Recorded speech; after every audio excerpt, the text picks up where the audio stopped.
Olá, sejam todos muito bem-vindos. Eu sou Fernanda Herter e esse é o Sensoriopod, um podcast feito por quem estuda e entende de integração sensorial, para quem quer conhecer um pouquinho mais sobre esse universo. Esse é um projeto de conscientização, para a gente conscientizar as pessoas da importância das sensações para o nosso bem-estar. E hoje, nesse episódio, a gente convidou Montanha para conversar um pouquinho com a gente sobre a diferença entre a nossa infância, de antigamente, e a infância de hoje em dia. Oi, Montanha! Olá, tudo bom? Tudo bem? Te apresenta. Em primeiro lugar, eu quero agradecer o convite. Eu estou há horas querendo vir aqui bater esse papo contigo. E é bacana essa relação, né, que a gente normalmente tem feito muito, né, atualmente. Das diferenças, do né? Então, eu sou mestre de capoeira, eu sou conhecido como mestre Montanha no meio das artes marciais, porque eu iniciei muito cedo. Eu comecei com 6 anos de idade, tipo, eu tava no litoral com a minha família e a minha mãe me chama, assim, meu filho, vem cá ver. Tinha uns vizinhos jogando capoeira, uns adolescentes, e isso era 78, 79. E ela, olha ali, filho, aquilo ali é capoeira é a luta dos escravos, tem golpes mortais. E eu, nossa, eu tenho que aprender isso. E eu voltei e não tinha capoeira tão acessível e comecei a lutar judô, depois eu lutei karatê e tal. Só que a minha infância, graças a Deus, ela foi muito rica, porque a minha mãe me proporcionou ir para os lobinhos, né? Depois para os escoteiros. Eu fiz ginástica olímpica, eu jogava bola em tudo que era esquina. Eu tinha uma bicicleta que eu rodava o dia inteiro pedalando. Que naquela época era possível fazer isso. Aí é que tá. E o que acabou acontecendo? Eu, ali adolescente, comecei a praticar capoeira. E mesmo praticando capoeira, eu praticava outras artes marciais. Pratiquei judô, karatê, jiu-jitsu, kickboxing e tal. E eu comecei a descobrir que o meu caminho profissional era no meio das lutas, no meio das artes marciais. E, Nanda, aconteceu o seguinte. Ao longo desse caminho, eu vim acompanhando todas as gerações ali dos anos 80. 80, né? 90 e 2000. E 2000. E eu comecei a perceber que o aumento da violência urbana confinou as crianças em casa. Sim. E o que acabou? Outra necessidade que era o pai e a mãe trabalhando. Trabalhando mais, então, porque a vida é mais difícil. A ausência dos pais. A mãe entrando no mercado de trabalho muito mais ativa do que mais antes. Ativa. E aí as crianças ficando com os avós, que já não têm o mesmo ritmo, né? Ou com babá, ou ficando na escola e tal. A escola turno integral, mas assim, a escola com um ambiente... Um outro formato. Um ambiente muito mais... Um outro formato. Limitante em relação a vivências, né? Então, o que eu acabei percebendo? Até o início dos anos 2000, eu ainda conseguia formar turmas de capoeira e, tipo, eu botava numa média, se eu tivesse 100 alunos... 20, 25, por aí, eram fenômenos. Jogavam muito, uma facilidade para aprender. Habilidade motora mesmo. Muitas habilidades, assim. E que idade isso? Por exemplo, esses alunos de o quê? 6, 7, 8, 10 anos? De 7 até 14, 15. Idade escolar, tá? Idade escolar. E aí eu tinha uns 20 alunos com dificuldade, né, que apresentavam dificuldade de aprendizado e tal, ou por serem hipotônicos. Às vezes mais obeso. Falta de sobrepeso, falta de estímulos e tal. E a grande maioria ali na média, né, uns 50 e pouco, na média, assim, tipo, aprendiam e se desenvolviam. Com o passar do tempo, eu ali em 2005, 2006, por aí, eu comecei a dar aulas com uma turma que era muito menor, os jovens já não tinham a mesma resiliência para se manter treinando e apresentando muita dificuldade. E capoeira, Nanda, é difícil de aprender. Quem vê não imagina o quanto demanda de habilidade. Jogar bem capoeira, e eu sempre fui muito caprichoso em relação à parte técnica. Eu comecei a perceber como era difícil de fazer uma turma grande se desenvolver, né, de forma homogênea. Agora, tu falou uma palavra-chave, resiliência. Sim. Como isso mudou ao longo dos anos e tem mudado, né? O limiar das crianças é muito mais baixo. Senhora. E aí o fator motivacional, ou tu é um cara extremamente motivador e aprende a lidar com essa nova geração, porque é uma geração que não sabe lidar com frustração. Então é aquela coisa, até para dar um xingão, o teu aluno aprontou alguma coisa, eu oriento os meus professores e digo, cara, tu não vai dar um xingão, pô, de novo, não, tem que falar, pô, velho, logo tu, que é meu parceiro, meu amigo, pô, aprontando uma dessas, bagunçando eu, colega, tu tem que sensibilizar, porque se tu for muito ríspido, ele nunca mais volta. Sim. Então, assim, ó, tu saber acolher como lidar o tempo inteiro e lidar. E eu comecei a perceber assim que, tipo, bom, eu não consigo mais formar uma turma. Se eu tiver 100 alunos, 60 tem dificuldade. 5 tem talento e também não tem interesse. Aí e não querem passar muito trabalho. Sabe? E eu comecei a ver, cara, eu nunca mais vou conseguir ter uma turma forte. E aí eu comecei a me questionar por que a grande maioria estava apresentando dificuldade. Aí eu percebi o quê? A criança, a ausência dos pais, a insegurança, falta de estímulos, né? As brincadeiras de antigamente. Falta de oportunidade, né? Que a gente vai entrar logo, que é amarelinha, pular corda, subir em árvore, correr em cima de muro e tal. Aí, sobrepeso, dificuldade de relacionamento pessoal, bullying, aí depressão. Então a criança fica no meio de um ciclo de bombardeio que para ela se desenvolver, é muito difícil. O professor tem que ser muito bom, sabe? Para acolher, para motivar. E o que para conduzir, né? Exato. E o que eu percebi? Quando a gente vai desenvolver um trabalho com criança, a gente tem que saber 3 fatores. Saber atrair o teu aluno, conquistar ele, tu conseguir manter esse teu aluno, né? Tu conseguir ter um ambiente legal, tu fazer com que ele se sinta bem de chegar confortável, seguro, confiante, fundamental. E o terceiro fator que é desenvolver o teu aluno. Porque se ele tiver a mesma ambiente e ele vê que ele não evolui, é sempre a mesma rotina, a mesma coisa, se desmotiva e sai. Agora, quando ele começa a ver que ele fica mais forte, mais rápido, mais flexível, começa a dominar mais técnicas, melhorar a capacidade dele física e as habilidades motoras, aí tu ganha esse aluno. Tem um termo que a gente usa na integração sensorial, que é desafio na medida certa. Eu gosto muito desse termo. Gostei porque, também. bom, né? Bom. A gente conhece o funcionamento sensorial da criança e a gente entende qual é a fragilidade, qual é o potencial. E a gente não pode ofertar demandas demasiadamente desafiadoras ao ponto dela desistir, mas também não pode apresentar demandas muito fáceis ao ponto dela não se desenvolver. O equilíbrio está naquele ponto exato onde ela vai, eu acho que eu consigo. E aí tu dá o suporte para ela vencer a superação, né? Se superar, vencer a dificuldade dela. Eu gravei um vídeo tempos atrás e era um bate-papo e um amigo meu publicitário me perguntou qual era o pitch do meu sistema de treinamento para as crianças. Sim. Né? E esse sistema que eu desenvolvi, a minha preocupação era justamente, né? Logo quando eu percebi que eu tinha esse grande volume de alunos que não se desenvolvia, eu fiz uma pós em motricidade infantil na URGS, fui orientando pelo Dr. Ricardo Petersen, que é um grande amigo, um querido, assim, e a formação dele foi com o David Galarrue, o papo, assim, do desenvolvimento motor, Uau. assim. Tem livros e livros dele. Um monstro.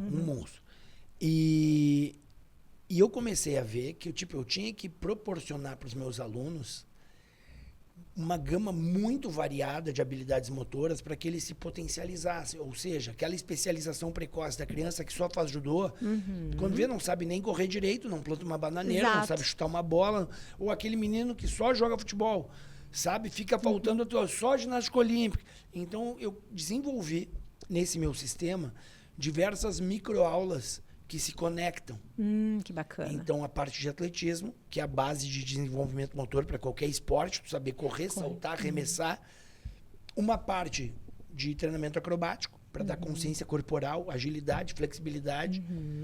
Uma parte de defesa pessoal, que é para trabalhar autoestima, né? Autoconfiança, para a criança conhecer, sabe? Sim. Conhecer o potencial que tem dela. O potencial que ela tem, mas principalmente pelo treinamento de explosão, assim. Mas para...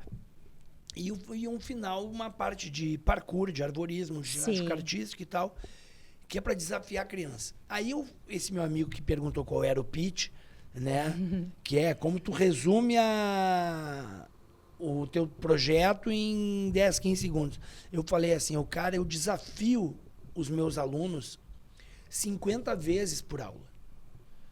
E com isso, eles incorporam, hoje fala mindset, na mentalidade deles, esse espírito de guerreiro, de enfrentar, de ir de ninja mesmo. Só que o que eu faço nisso? Qual é a minha estratégia? Eu tenho crianças de diferentes níveis ali.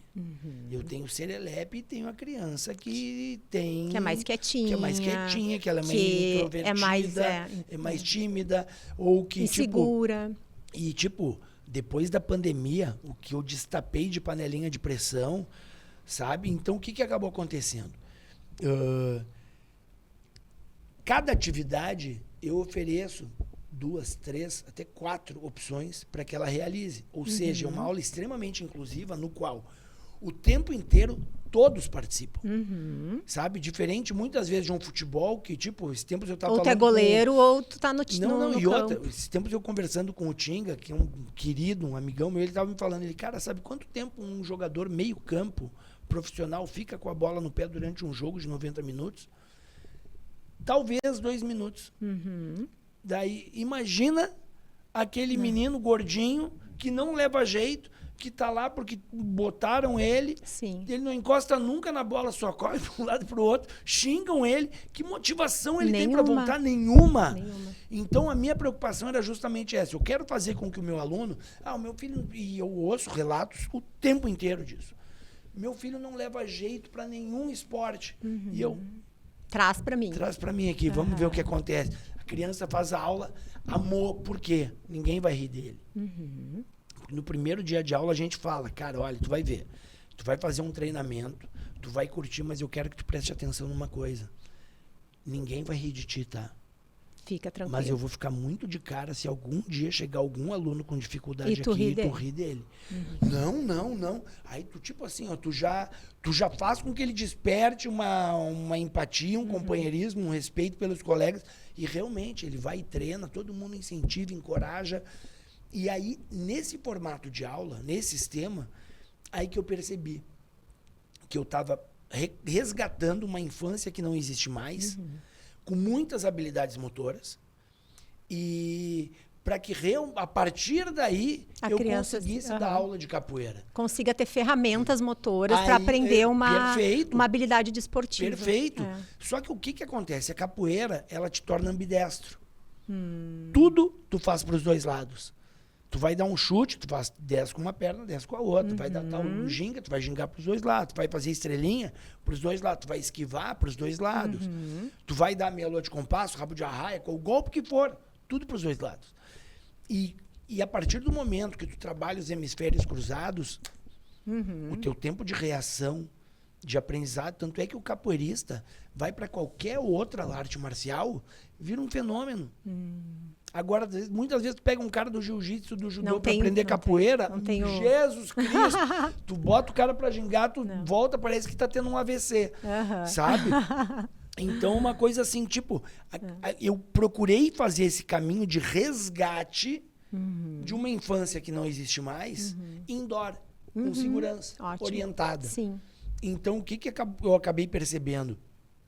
Nada que com o passar do tempo, esse sistema que eu criei, ele era só um veículo para que eu entrasse com valores que realmente fossem modificar a vida daquela criança, daquele meu aluno, daquele meu adolescente. Então, a gente aborda valores como coragem. E eu deixo bem claro isso, que coragem não é o cara não ter medo. Quem não tem medo é louco. É doido. É o cara, mesmo diante do medo, ele tomar uma atitude e enfrentar aquilo ali. Sim. Dentro da capacidade dele, do grau dele.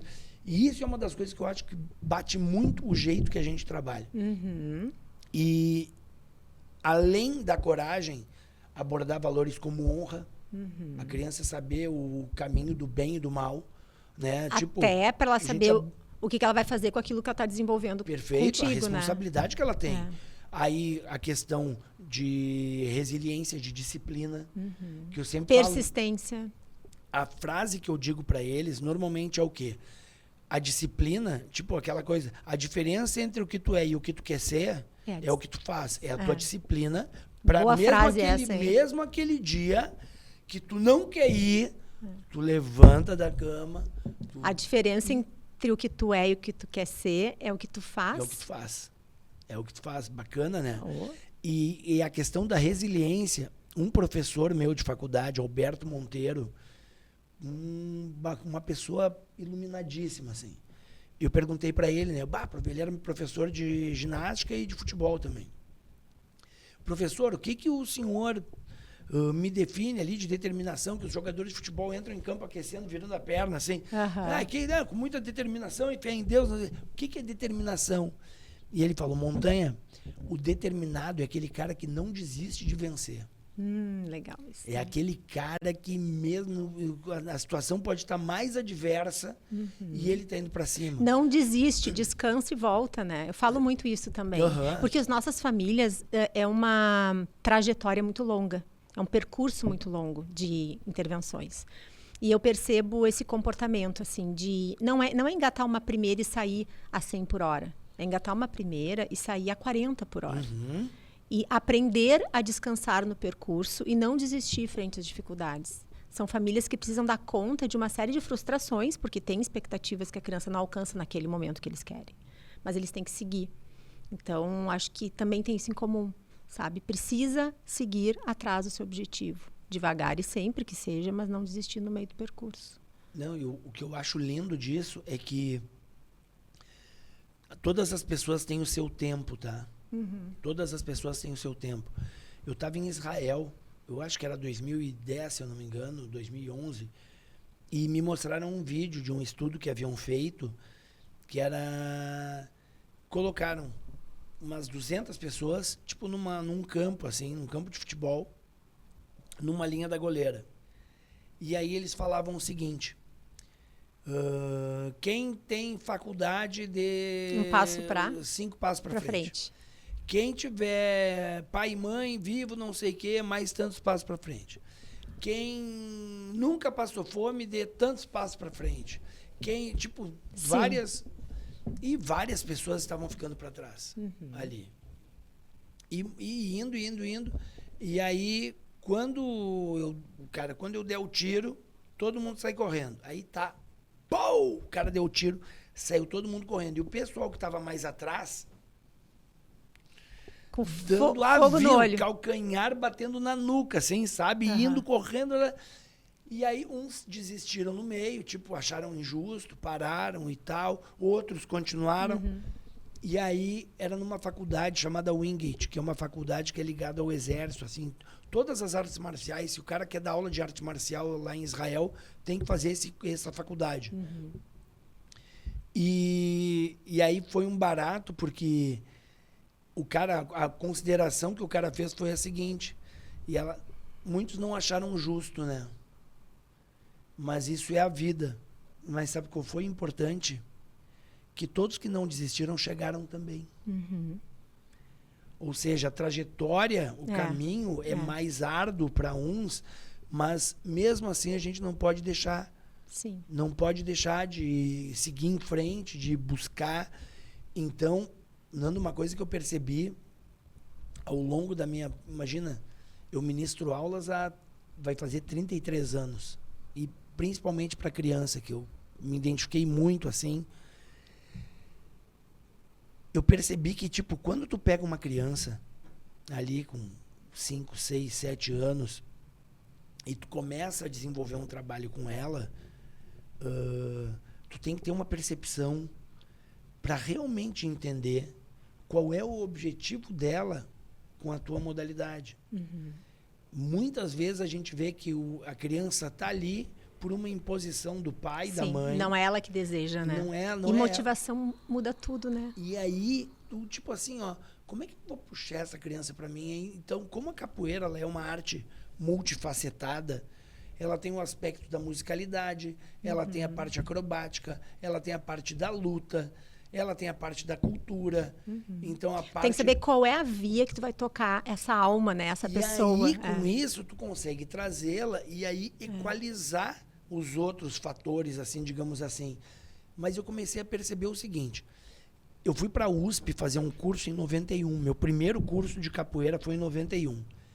E aí o mestre Gladson de Oliveira Silva, ele foi o organizador desse evento, ele levava grandes mestres da Bahia para palestrar e tal. E ele estava num canto assim, eu cheguei e, mestre, eu tenho 18 anos, fazendo 19 agora. Eu queria um conselho do senhor. Eu estou começando a dar aula, o que o senhor diria para quem está iniciando essa trajetória? Para um marinheiro de primeira viagem, né? E aí uma coisa que é muito emocionante. Já vi que tu encheu o olhinho. Porque de 91 para cá, não tem um dia que eu assumo uma turma, eu não me lembro dessa frase que ele disse. Que ele fala que pai e mãe de aluno teu é muito teu amigo enquanto não acontece nada com o filho. Sim. A responsabilidade, né? Essa responsabilidade, ele falou, a pessoa está te entregando bem maior que ela mais tem. Precioso. E ela, tá contando que tu ajude aquela criança ali, aquela alma ali a se desenvolver. E isso se tornou uma missão para mim. Muito forte. A gente tem isso muito parecido. Muito forte. Porque isso lá na infância também é muito forte. E o outro conselho que ele me deu, ele disse o seguinte, e ele não te esquece que a capoeira, ela é um veículo. Ele é assim, procura te espiritualizar para que tu realmente consiga fazer com que aquela pessoa, o tempo que ela fique ao teu lado, ela realmente se desenvolva. Evolua. Então, assim, o quanto que tu tem que estar pronto para saber lidar com os pais. E tu já reparou que eles levam um pouco da gente pro resto da vida, né? Eu estava em reunião com as terapeutas ocupacionais lá da infância essa semana. E aí eu disse para elas, meninas, quando eles tiverem 40 anos, eles vão ter algo de nós, neles. Olha como é lindo isso. Muito mais, 40, vida fora. E aí a gente pensa, sabe, Montanha, eu acho que isso divide um pouco os profissionais que trabalham com infância. Esse propósito e essa noção da responsabilidade para aqueles que não têm, sabe? Eu vejo que é muito sutil, mas isso faz toda a diferença. A gente ter noção de que não se trata do dinheiro. Ele está pagando a aula para ti. Não é isso. É o quanto tu está realmente contribuindo para a vida daquela criança, sabe? Fazendo a diferença. Porque dinheiro, o pai está pagando, vai ser em vão, não vai ter resultado, porque existem pessoas que pensam por esse lado. Mas eu penso por outro. A criança está indo lá. E 4 anos, 9 meses, 16 dias e tantas horas de vida, ele vai ter só naquele momento. Daqui 1 hora ele já não tem mais aquela oportunidade, entende? A infância passa. A vida adulta segue, né? Mas a infância passa e é uma oportunidade única que a gente tem de construir os tijolinhos que essas pessoas precisam para se sedimentar. Durante muito tempo, assim, foi um sofrimento muito grande para mim, porque eu desenvolvi alguns projetos sociais que eu ajudava, que eu participava de eventos, ia ministrava aulas, tinha alunos bolsistas e tal. E a minha sensação de impotência, quando me faltava é difícil, né? recurso para realmente acolher e fazer, sabe? E é uma das coisas que hoje, no Montanha Complex, eu estou conseguindo fazer.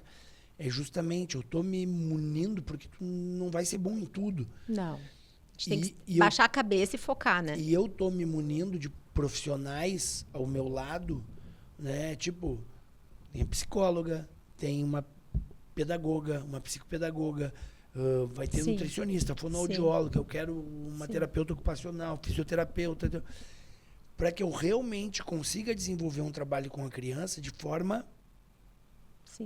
global, assim. Então, a minha preocupação ao longo do tempo é que justamente assim, dentro da minha formação, né? A minha formação, eu tive 1 semestre de educação física especial, que era o nome da disciplina. 1 semestre.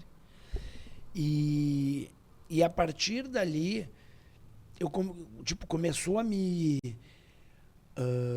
Te instigar, Me né? instigar. Meu Deus, como com tão pouco conhecimento Aham. a gente consegue dar conta de diferenças na infância. E aí era uma das coisas que eu sempre tive assim, não sei se por vaidade minha, eu admito, tá?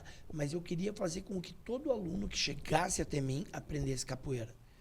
E eu acho que isso foi uma das coisas que mais me potencializou como professor, porque tem determinado golpe, tem uma forma de ensinar. Só que tu não vai aprender dessa Daquele forma. jeito. Tu vai ter outro jeito. Ele vai aprender de outro, ele de outro, ele de outro. Qual é a melhor forma? Todas são.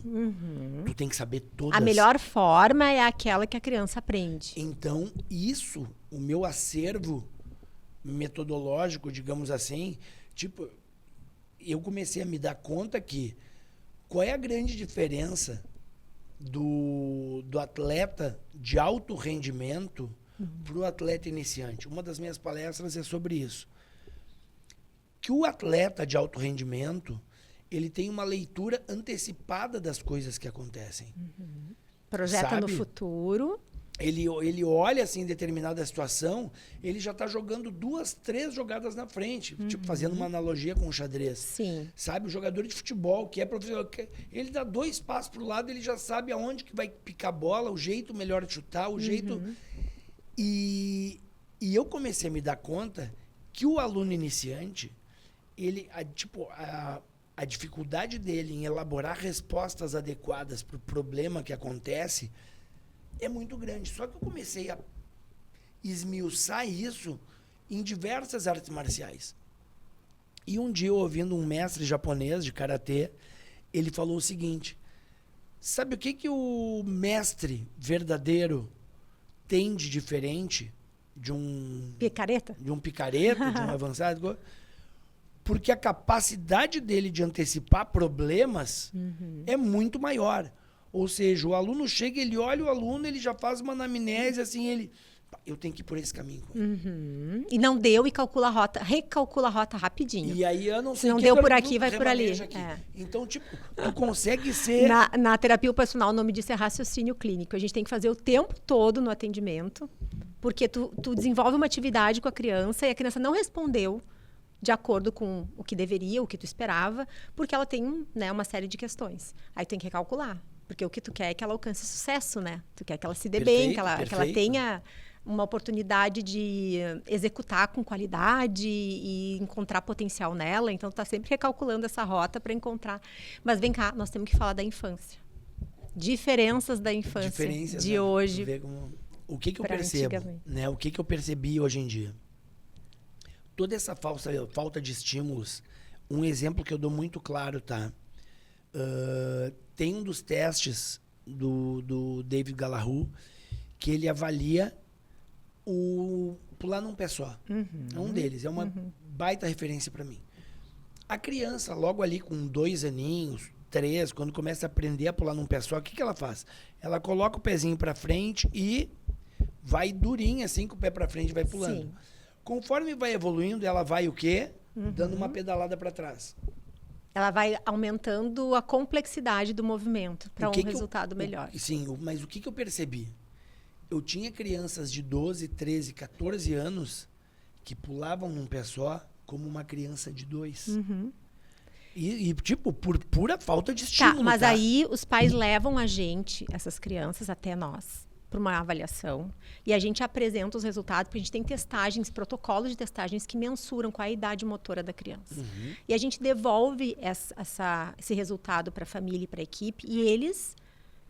Gente, como assim? Tu está dizendo que o meu filho, que tem 7 anos, tem idade motora de 3 anos e meio, 4 anos? Pois então. Eles não enxergam.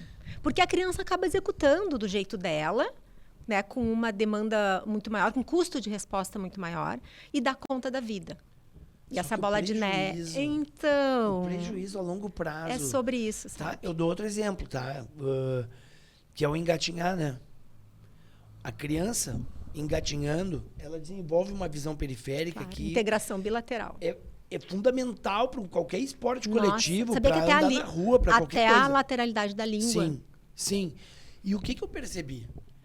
Que volta e meia chegava um aluno que não conseguia, ali com 6, 7 anos, não conseguia aprender a ginga direito. Não, tipo, tu via que, tipo, normalmente a ginga é com a perna e o braço cruzado. E não aprendiam. E aí a gente tem as quadrupedias, né, que a gente chama, que é tipo uma ginástica natural, imitando os bichos, os animais. né? Aí corre só de joelhos, aí engatinha, aí tira o joelho do chão, imita o tigre, faz o tigre de costas, faz o escorpião, faz o macaco de lado, de frente, faz a planta bananeira e tal. Com isso, eu comecei a perceber que eu conseguia resgatar muito Disso que foi passado, disso que foi perdido. Só que naquela fase, quando a criança check, todas as habilidades motoras que deve desenvolver em determinada faixa etária, tipo, na pirâmide do desenvolvimento do David Gallagher, tem tipo, a idade reflexiva, né? Ali até 1 aninho de idade. Aí habilidades motoras fundamentais, que é engatinhar, caminhar, saltar. E depois chega ali com 6, 7 anos, a idade dos anos habilidosos, onde ela já tem capacidade cognitiva, ou deveria ter, pelo menos. Deveria ter, de função executiva. Para desenvolver qualquer técnica. Qualquer técnica. E a gente brinca na capoeira que a mesma rasteira que derruba o aluno, derruba o mestre também. Tipo, porque é a mesma técnica. Sim. É só a tua habilidade de saber como aplicar aquilo ali. Mas tu saber determinados golpes. E eu comecei a me preocupar muito com essa questão, assim... Bom, hoje em dia, a criança não sabe o que é McQueen. A gente estava falando isso, né? Nunca tiraram a camiseta e rolaram na grama, viraram uma cambalhota, ficaram se coçando, sabe? Em contrapartida, sabem tudo de tecnologia. Mas aí é que tá. Só que um vício em dopamina. Sim, mas é aqui dentro não se vive. Aqui dentro é espectador. Não é o teu corpo vivendo. Tu tá vendo? Aí ouvindo. que entra uma coisa que eu desenvolvi dentro desse meu sistema de treinamento, que é o quê? Eu crio cenários, eu crio temas para as aulas, para que a criança seja... É um apelo lúdico. Aí que tá. Que a criança seja o protagonista do joguinho que ele joga ali. Ele é o personagem principal. Aí que tá. Só que assim, ó, ele vai ter que se esforçar. Aqui, tu faz uma meia-lua para frente, aperta no A e B, tá? Tu faz um mortal. É muito fácil tu se realizar aqui. Sim. Agora no chão aqui, outros 500. tu vai ter que errar, dar de ombro e de novo, aí tem colchão, aí vai, não consegue, vai. Tu quer ver uma coisa? Só que a vitória, quando tu conquista... Nossa. É concretamente falando. Monta os pais... Não, mas ele faz brinquedos de encaixe. Ele encaixa no celular. A gente tem um aplicativo que são os joguinhos de quebra-cabeça. Precisa ver a habilidade dele. Ele põe o dedinho e encaixa direitinho. A mesma criança não consegue fazer um quebra-cabeça de 2 partes ou 3. Tendo 4, 5 anos. Então, tu entende? Ser espectador da ação, o teu corpo não sofrendo, como que vai fazer esse mapa? Né? Não faz. Eu me assusta muito e eu falo, né, que o meu maior inimigo é a dopamina gerada por isso aí, porque aquela satisfação, aquele hormônio imediatismo, aquela coisa assim, e aí o restart, vai de novo e tal. Só que, tipo, a praticidade para vocês pais de chegar e entregar, e agora eu tenho um pouquinho de paz, ter filho dá trabalho, viu? Ter filho educar dá trabalho, dizer não dá trabalho. Então, o que eu percebo é que muitas das crianças que chegam lá, aí tu vê direitinho, que chega com o celular na mão, aí para entregar o celular para a avó... Já é um horror. É um martírio, assim. E a avó, num desespero de ter que negar o negócio... Pro neto. Vaza daqui, sabe? Deixa sabe, chega a mãe coruja lá, o pai babão lá, me ajuda. E aí, muitas vezes a gente vê assim, o professor é o tira malvado, porque os pais não querem mais se indispor. E aí não querem mais se dedicar a botar o joelho no chão, andar, ir para uma pracinha e tal, quando isso tem que ser tipo um ritual. Tá? E assim, o que eu vejo é que... Isso tem que ser uma rotina, na verdade, o que eu comparo, assim, antigamente as brincadeiras, peão, carrinho de rolimã... 5 Marias. 5 Marias. 5 Marias. Aí tu vê amarelinha, Aquela brincadeira Pular do elástico. elástico. Pular elástico. É. Pular, pô, eu achava aquilo Carrinho de tudo. rolimã. Carrinho de lata. Que tu tinha que sair rebocando as latas, fazia uma fileira de lata rebocando. Fora Tipo, brincar de esconder, de pegar, ladrão, polícia e ladrão, polícia e ladrão, isso aí. Caçador, várias brincadeiras. Queimada com a que é o bola. caçador. Mas o que eu vi? Que essas brincadeiras, né, se tornaram, tipo... Raridade, gente. Raridade. Tipo, cada vez menos brincam com isso. E aí eu comecei a ver que quais os hábitos que mudaram. Era videogame, era, né, Cartoon Network. Bater figurinha, tipo, essas coisas vendo assim. isso, eu amava bater figurinha. A Copa de 82, então, tinha um bolo, assim. Mas o que eu vi, assim, que a criançada hoje em dia, eles não têm mais a liberdade de pegar o skate 1h30 da tarde. É outro tchau, mundo. mãe, eu É vou pra ele outro pra não sei mundo, o quê. né? Então é complicado, sabe? A gente entende que é complicado. Por isso que é aquela coisa, o pai, principalmente o pai, criar o hábito de chegar de tardezinha, filho, Bora lá. vamos Nem mexer que com a seja casa. meia horinha. Meia hora. Então, tipo, Tem que ser rotina. chegou um grande amigo meu, ele, tu vê, né, cara, meu filho tá com 8 anos e ainda não anda de bicicleta. Culpa tua? Culpa tua. Quantas vezes tu pegou o guri, botou numa bicicleta, tirou uma rodinha, duas, botou, foi correndo do lado dele. Não sei o que. Culpa tua, velho. Muda o teu discurso. Sim. Ao invés de dizer, pô, esse guri não aprende a andar de bicicleta. Aí eu não tô velho. conseguindo proporcionar pra ele. Não tô conseguindo. Me ajuda? Eu falei, cara, olha, pega no banco. Falando nisso, eu sabia que tem alguns educadores físicos, psicomotricistas que estão trabalhando com isso agora, né? Eu brinco, tá, mas é brincadeira. Eu chamo de pai de aluguel. Tem marido de aluguel e pai de aluguel. Pai de aluguel. Mas é pai de aluguel. É de pegar um menino terça e quinta das 9 às 10. Pega o menino, leva pra praça. Tá, e daí, deixa eu só dizer mais uma coisa. Tu te lembra a massa de modelar que tu usava quando tu era criança? Nossa. Dura do pra Barba cacete. Papa. Isso, dura, lembra? Claro. Massa à base de cera de abelha. Hoje a massinha quase é um slime que força a mão da criança gradua pra mexer na massa. Então o universo conspira contra, tu entendeu? Bah, jogar taco, lembra? Bah, era bom, né, cara? Bah, buscava a bolinha, licença pra 2 trecos, taco. Nossa, eu jogava Pum! muito taco. Eu era guri, né? Eu era guri. Bah, eu adorava essas coisas, adorava. Tinha um vizinho nosso, né, que ele tinha um pomar. Assim, ó, mas era... Tinha bergamoteira, tinha limoeiro, tinha laranja do céu. Aonde que tem isso em Porto Alegre, não né? Tem mais. E era o terreno na minha do lado, casa, assim, da minha casa ali, Chácara das Pedras ali. E ele era muito amigo do meu avô. E aí o meu avô combinava com ele, né? E ele chegava e dizia, pulem lá no não sei o quê. Rouba. Tipo, rouba umas frutinhas. roubar tantas não sei o quê. Aí quando nós pulávamos, quando todo mundo pulava pra lá, ele... fulano, eles pularam aí, assim, pô, mano, tipo, era uma brincadeira nova, tipo, a gente brincava de pular, pegar e fugir, né, do seu Pedro, olha.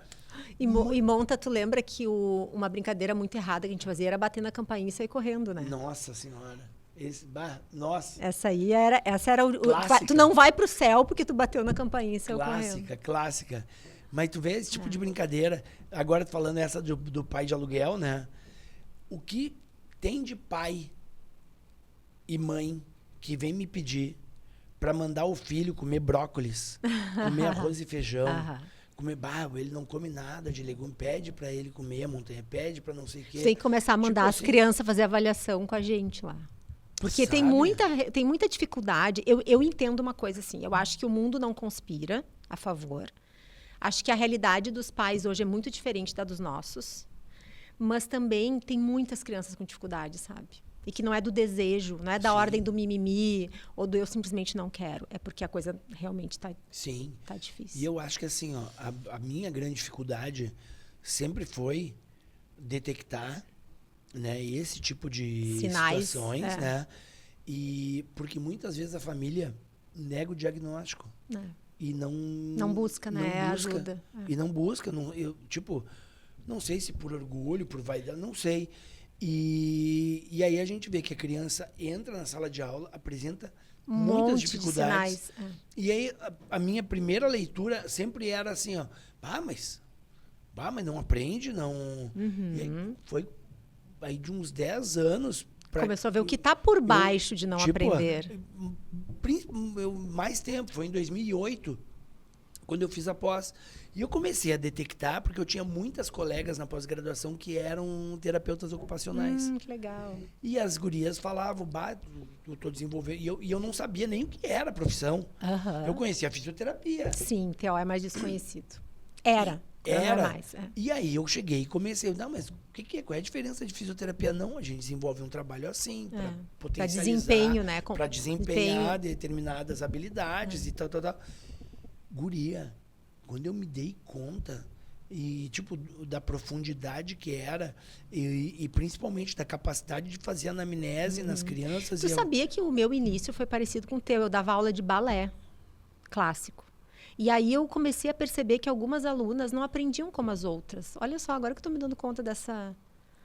E aí eu comecei, gente, mas como que pode? Estou ensinando tudo, estou ensinando para todas igual e estou ensinando da melhor forma que eu consigo.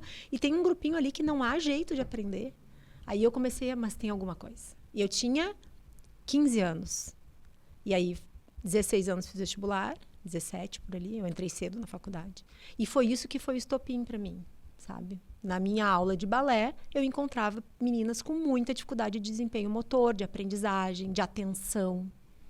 Sabe que balé foi das aulas mais difíceis que eu fiz na minha vida. É né? dificílimo. Muito, ainda mais eu da capoeira, que era todo... Mas tu fazendo aula de balé deve ser algo interessante. Não, eu quase morri. Imagina a cena. Quase morri. Uma colega minha de faculdade, me diz, tem que ir, porque o Van Damme faz aula de balé para melhorar a flexibilidade. Eu fui quase morrer. Ajeita, bota, como é que eu respiro? Só falta respirar. Mas foi um barato. E eu participei de inúmeras apresentações de dança por causa da capoeira, né? Eu ia, participava. Então, participava do ensaio, via a coreografia, fazia coisas básicas assim. Mas tu vê, na capoeira, tu tem essa... Eu chego a dar, às vezes, 3 aulas na mesma aula. Porque eu tenho alunos de diferentes níveis. E eu não posso deixar de desenvolver os que têm mais habilidade e nem frustrar os que têm dificuldade com movimento difícil. Então fico mais com os alunos iniciantes. Mas aí, assim. Aí tu tem 2 professores ao mesmo tempo? Ou não precisa? Não, normalmente era só eu. Era só eu, assim, tipo... Mas eu meio que onipresente, assim, né? Eu vejo a minha leitura, assim, eu vejo um braço torto, uma finalização de pé torta, eu já pontuo, já vou ali, já faço uma intervenção. E aí tu vê que, ao longo do tempo... nós temos que falar sobre inclusão. Falaremos agora. Esses alunos, o que eu acabei percebendo? Que esses meus alunos que apresentavam mais dificuldade para aprender, eles valorizavam muito mais pelo esforço para aprender uma técnica. E aí... O prêmio é maior, né? E muitas vezes aquele aluno talentoso, sabe? O aluno talentoso, tipo, tu chuta uma lata, sai... Só que assim, ó, essa questão da resiliência. O quanto a resiliência é importante, a gente falou no início, sabe? Porque ele começa a aprender e tem dificuldade, quando ele aprende a gingar muito custo, aí aprende um golpe, aprende 2, aprende 5, aprende 10. E aquele ali chega numa primeira aula, já aprendeu tudo que o outro aprendeu. Muitas vezes aquele, o cara já aprendeu tudo isso. No balé a gente ficava impressionado que aquelas bailarinas mais hábeis, algumas que, meu Deus, olha lá, que vontade de ser igual, desistiam. E a gente lá ralando, sabe? Então tu via que parece que não tinha muito valor, né? Não tinha muito valor. O mestre Bimbi, ele sempre falou que mais vale o capoeirista regular, bem treinado, do que o talentoso fora de forma. Então, e outra frase que eu levo pra mim, assim, é do Bruce Lee, que ele fala, não me assusta o cara que sabe 10 mil golpes, que treina 10 mil golpes diferentes.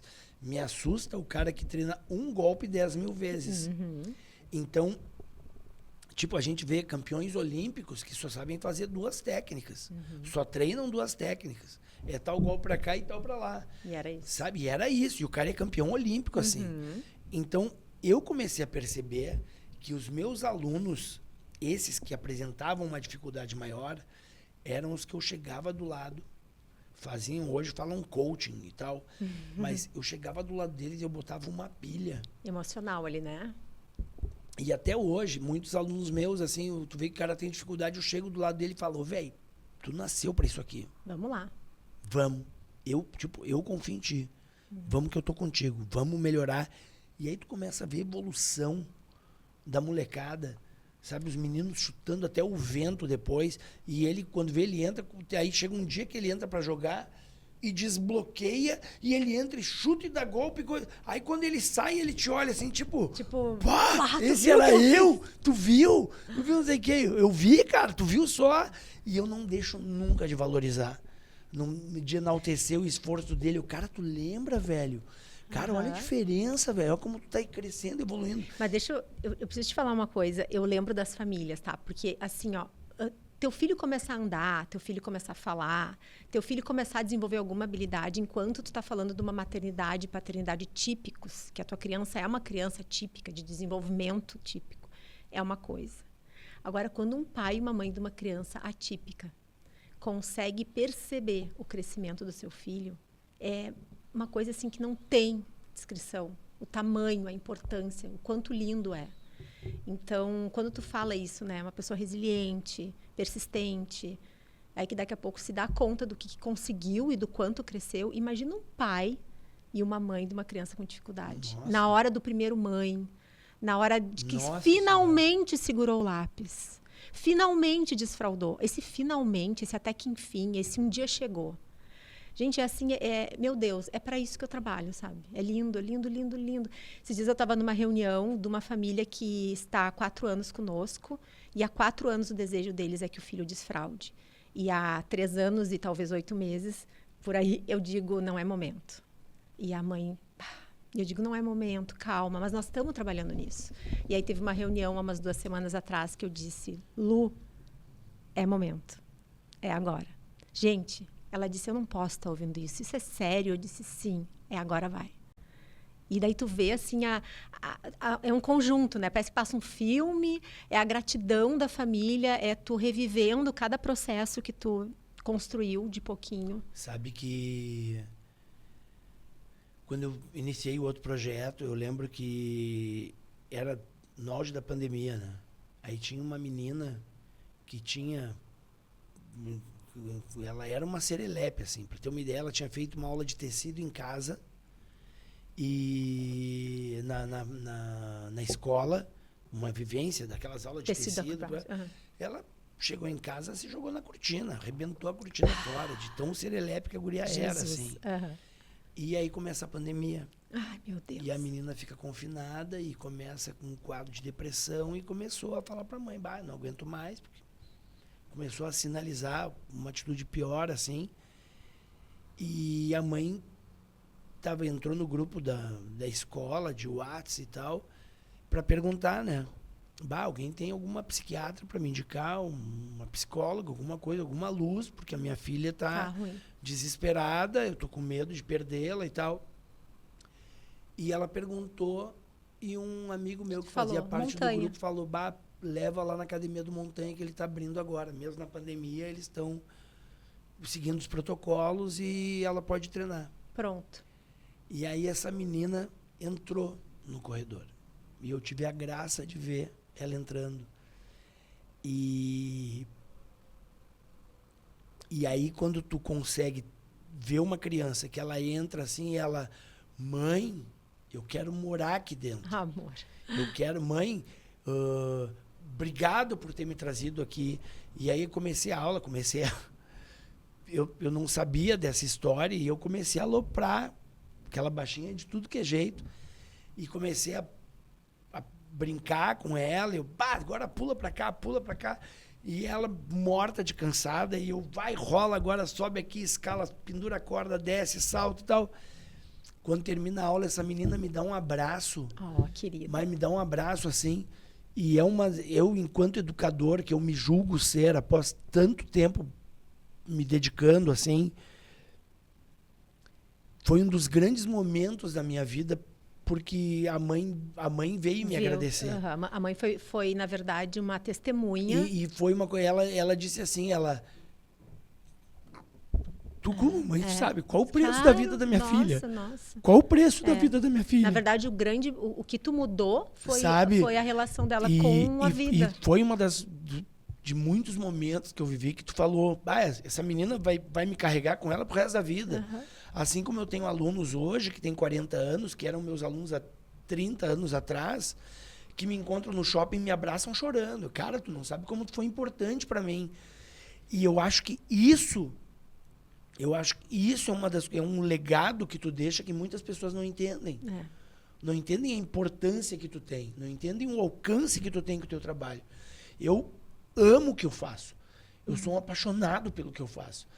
Eu, por causa do meu trabalho, eu me tornei um empreendedor para que eu conseguisse potencializar isso e elevar isso. Alcançar mais vidas. Atingir mais pessoas. E eu quero e vou atingir mais pessoas.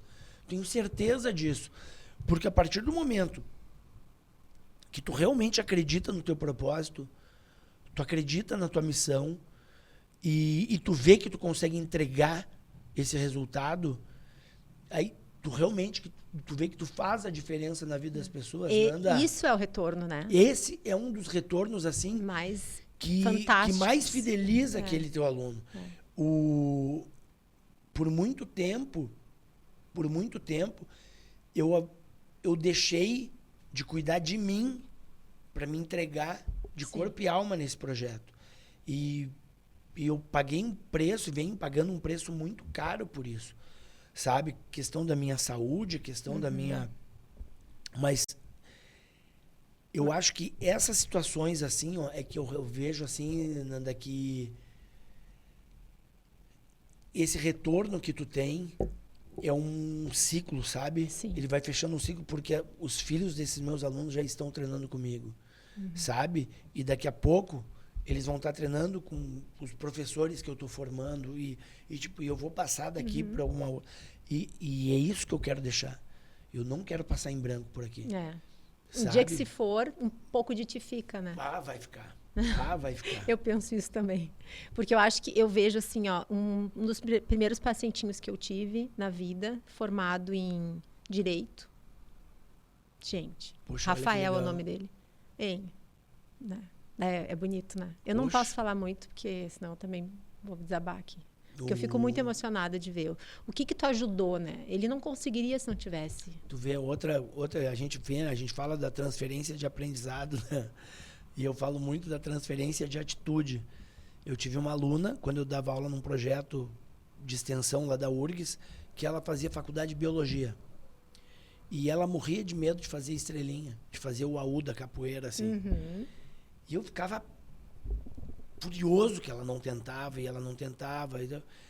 Aí, lá pelas tantas, a gente estava conversando um dia, e eu, mas por que biologia? Ela, não, na verdade, o meu sonho era fazer medicina, eu queria ser pediatra, mas minha mãe é médica, o meu pai também e tal. Mas eu tentei, mas como a autoestima dela era tão baixa que ela não se achava capaz. Sim. E aí eu passei em segunda opção e tô fazendo, né? Tô fazendo biologia. E eu fiquei pensando, essa desgraçada vai ser bióloga porque não porque tem... não quer. Quer dizer, não tem nada de mal ser bióloga, sabe? mas se o sonho dela é vai outro, ser né? bióloga. Não, mas qualquer outro curso que fosse, sabe? Tipo, tendo o sonho de ser médica e tendo 20 anos. Sim. E eu fiquei pensando na frustração dessa guria lá na frente, assim. E aí um dia ela me pegou, assim, eu acho que eu tinha batido um minguinho na quina quando eu acordei, assim, sabe? Sabe, tá tolerância zero, assim. Eu peguei ela, vem cá, tinha terminado a aula terminava, sei lá, 8h30, por aí. Pega esse colchonete aí, no parquê. Joga as mãos no colchonete e passa a perna pro outro lado. Aí ela ia, pum, caía de lado. Não, é montanha, porque eu não sei o que. Vai, por favor. Coloca, afasta a perna, dobra o joelho, mão no rosto, joga a mão no colchonete e passa pro outro lado. Não, porque eu não consigo, foi... Eu acho que eu fiquei uns 40 minutos vendo aquela guria cair de lado, cair de bunda, cair de joelho e tal, e ela encheu o olho de lágrima e eu enchendo o saco dela, enchendo o saco, até que chegou um ponto que ela conseguiu fazer. E ela, tu viu que eu consegui? E eu, agora tu larga aquela faculdade de biologia e vai estudar para medicina. Tu pode fazer qualquer coisa. E ela largou. Largou. E 6 anos depois, ela descobre a academia que eu estava dando aula e foi me entregar o convite de formatura. Mentira, sério. Isso pra mim, Que legal. isso pra mim, na boa. E, tipo, aqueles 40 minutos que eu Sim, entreguei pra ela, eu não digo perdi, porque foi, sabe? É. E de vê-la conquistando o que ela conquistou, Que legal. e ela chegou em casa mal de cabeça, chorou, disse que chorou pra caramba. A partir daquele outro dia, ela não foi mais nem na capoeira. A primeira coisa que eu pensei, estiquei a corda, Agora nunca perdi. mais vou ver essa Perdi. desgraça. Perdi a aluna. Se tornou médica. Legal. Sabe? E aí essa transferência de aprendizado que a gente fala, muitas vezes é uma conquista que aquele aluno vai, um aluno meu tava morrendo afogado, ele disse assim, cara, abriu minha roupa de borracha, entrou água, o Ramirão, beijo, Ramirão. Entrou água e eu comecei a me afogar e eu não consegui, quando eu voltava vinha outra série, me jogava para baixo, eu comecei a me afogar e ele lá pela Santa eu tava para desistir. E ele, cara, parece do nada veio a tua cabeça do meu lado assim, me xingando até de bonito. Seu bunda mole, seu frouxo, não sei o que. Vai desistir, porque eu boto muita pressão nos meus alunos. Sim, eu sei, já fiz aula contigo. Já fez aula comigo. E eu, eu chegava do lado assim, e ele assim, cara, eu me vi, eu juntei não sei da onde, saí batendo, aí consegui tirar um braço, consegui remar, sair de cueca do mar, assim, e ele, cara, tu vê, um esporro teu me salvou. Vários outros que falam assim, o cara foi participar de uma rústica lá, tava morrendo na rústica, e ele ficou pensando, se o Montanha visse que eu desistisse, ele ia me matar aqui. Sabe o diabinho e o anjinho? O anjinho, né? Aí outra situação que aconteceu, a gente estava na academia de um aluno meu do Psico, que ele tem uma academia de acrobacia. Maravilhoso. Ele é maravilhoso. Maravilhoso. Sabe que eu indico pacientes para ele? Ele já foi convidado 4 vezes para o Circo de Soleil, né? Ai, gente, não maravilhoso. Ele não é qualquer um. Eu tenho um orgulho desse cara. E eu já fiz uma aula com ele. Eu amo sabia? De paixão, Na época que eu fazia aula contigo, um dia ele foi dar aula lá, eu acho. Isso. Amo de paixão, amo. E aí era muito engraçado, assim, que tipo, pensa, um cara com a habilidade dele, tá? Um cara com a habilidade do Psico, assim, de coisa. O cara caiu na minha mão pra eu dar aula pra ele, ele sabia fazer muita acrobacia, mas não sabia jogar capoeira direito. Sim. Né? Então, imagina um cara desse top, tu pegar e saber potencializar. A régua é mais alta, né? Muito não é bem mais, assim. Muito mais. Mas é um barato, porque assim, ó, todos esses meus alunos, independente assim, do nível, é isso que tu quer dizer, né? Sabe? Tu deixou um registro ali. Sabe? A gente tem que falar sobre inclusão. E eu quero falar o seguinte, ó. A gente tem que respeitar muito a característica, o funcionamento das pessoas, né? Então, eu vejo que às vezes as pessoas se passam nesse sentido. Então, a gente está chegando ao final e eu queria deixar essa mensagem de que olhar para o funcionamento da sua criança, ver quem é, muito mais do que se espera dela, para poder dar conta de ofertar para a criança o que ela precisa para se desenvolver. Porque eu vejo famílias que às vezes criam uma expectativa muito alta, equipes, pessoas em geral, né? De chega uma criança que não tem. Vou dar um exemplo bem grotesco. A criança não engatinha direito, ela é grande, mas ela não tem coordenação motora bilateral para engatinhar, tem certa dificuldade de equilíbrio, mas querem que ela aprenda a andar de bicicleta sem rodinha. Quer dizer, tem toda uma trajetória para chegar até lá. Então, esse olhar, caramba, olha para sua criança, presta atenção no desenvolvimento dela. Onde que está o nível de desenvolvimento dela e o que tu tem que ajudar, passinho por passinho. Porque quanto maior a distância entre o nível de desenvolvimento da criança e a demanda que tu está dando, mais tu está factível ao fracasso, né? Tu vai acabar fracassando, não tu, mas a criança não vai encontrar sucesso. E ela vai se frustrar.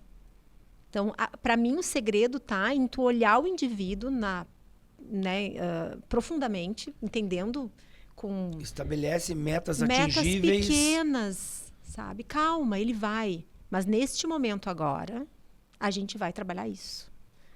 Então, eu fico pensando no teu contexto, o quanto isso tem que ser um jogo claro, Porque não, ele não vai escalar a montanha tal lá do teu complexo e se jogar não sei aonde, mas ele vai escalar aqui, sabe? Calma, coração. Sim, isso dentro do meu sistema de treinamento, o que que eu faço? Aquilo que eu te disse, todas as atividades eu procuro dar opções. Sim. E tipo assim, tu saber adaptar, né? Tu saber... A realidade é aquela criança. Aquela criança. Então, tipo, mas não posso chegar querer que uma criança hipotônica consiga escalar uma corda até não sei o quê. Sim. Sabe? Tu enche de novo a corda, tu bota a mão embaixo, tu ajuda, tu sustenta, tu vai... Aumenta o suporte. Sabe? Tu aumenta o suporte. E, aquele pequeno êxito ali é um trampolim pro próximo. Então, eu sempre gosto de enfatizar isso, tipo, toda criança que vai lá participa de toda aula. Toda aula. Sabe? Do jeito dela, dentro da alimentação dela. O maior ou menor suporte. O maior ou menor suporte, mas a gente faz com que todos eles, tipo, se movimentem, experimentem movimentos. Tem um termo que se chama justiça ocupacional. É um termo da Teota. Justiça ocupacional é quando tu oferta para a pessoa todo o suporte que ela precisa para ela ter a mesma chance de quem não tem a dificuldade que ela tem. Então, a gente tem que estar muito antenado nisso. Para os nossos pacientes, tem muitas questões sensoriais, motoras, de comunicação, de participação social. Então, a gente tem que ter um adulto, um cuidador ou, enfim, uma pessoa responsável que vá dando o suporte que ela precisa para ela ter êxito. Porque senão não tem graça. Ninguém acha graça em estar fracassando, né? Deixa a tua mensagem. Deixo. Essa semana eu estava relembrando uma história que aconteceu quando a minha filha era bem pequena. E um amigo meu, uns 15, 20 anos mais velho, ele me falou. Ele disse assim: Montanha, quando meu filho, o Pedro, ele tinha 1 aninho, 2 aninhos, por aí, eu ficava na beira da praia fazendo castelinho de areia com ele. A maioria dos meus amigos estava no guarda-sol lendo jornal. No verão seguinte, o Pedrinho queria jogar bola. Eu estava jogando bola com ele na beira da praia. Meus amigos lendo jornal. Ou seja, fase do castelinho de areia, eles perderam. Passou o tempo, ele queria surfar. Eu estava lá com água pela cintura, tomando torrão, ajudando ele a pegar a primeira onda. Os meus amigos lendo jornal. Passou o tempo. O Pedrinho hoje estava com 20 anos. Meu filho é o único que chega até o guarda-sol e me dá um beijo. Faz questão de me inserir na vida. Então, é tão precioso e passa tão rápido que vale muito a pena tu dedicar pelo menos 1 hora do teu dia pro teu filho. Seja no final do dia, seja no período da escola, pega na escola, vai até em casa, aquela 1 horinha de almoço, vence o cansaço e te dedica. Faça disso um hábito. E esse hábito vai criar momentos de qualidade, vai fazer com que vocês estreitem os laços de tal forma que realmente teu filho vai se tornar um baita de um cara. E ele vai ter uma recordação tão presente, tão forte desse pai, que com certeza a autoestima dele, a segurança dele, para qualquer coisa que ele vai fazer uma baita diferença. Nossa. Então, assim, é 1 horinha, sabe? Eu peço muito isso para os pais dos meus alunos, sempre. Cara, olha, tu nem sabe, Montanha, o prof aí é o super-herói dele, não sei o que, não. O herói dele é tu. O herói dele é tu. Sabe? Fica de olho, brinca de lutinha na cama, joga no sofá. Para aqueles pais que têm mais dificuldade, eles podem olhar e aprender com o modelo, Nossa, né? tem um monte de tutorial, tem um monte de Não, até coisa. mesmo olhar a tua aula, por Sim, exemplo. Olha e vê como faz. Tem um monte de coisa de referência para brincar.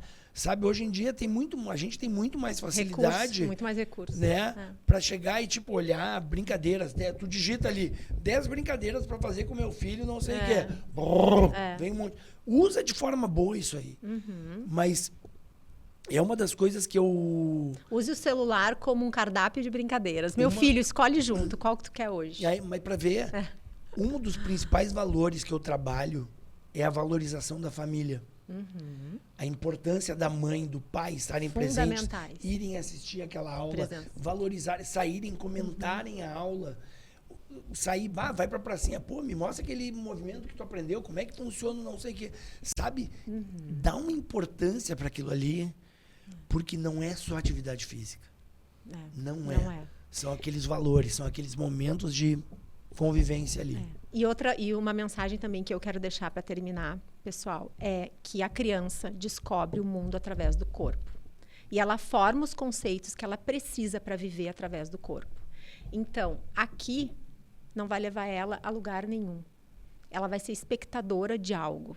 Enquanto que ela, na vida, na pracinha, numa brincadeira, ela vai estar usando o corpo dela. E isso é muito mais importante do que ela estar assistindo, né? Somente. Fundamental. Eu acho. Nanda, fala, meu anjo. Obrigado por ter me convidado. Eu que agradeço. Para mim é uma honra estar aqui contigo. Tu é uma das grandes referências aí dentro da tua área e é lindo o teu trabalho, viu? Obrigada. É lindo o teu trabalho. Obrigada. E é para mim uma inspiração assim muito grande, porque eu ainda quero fazer uma parceria contigo. Sim, a gente conste nos autos aí. A gente está tentando.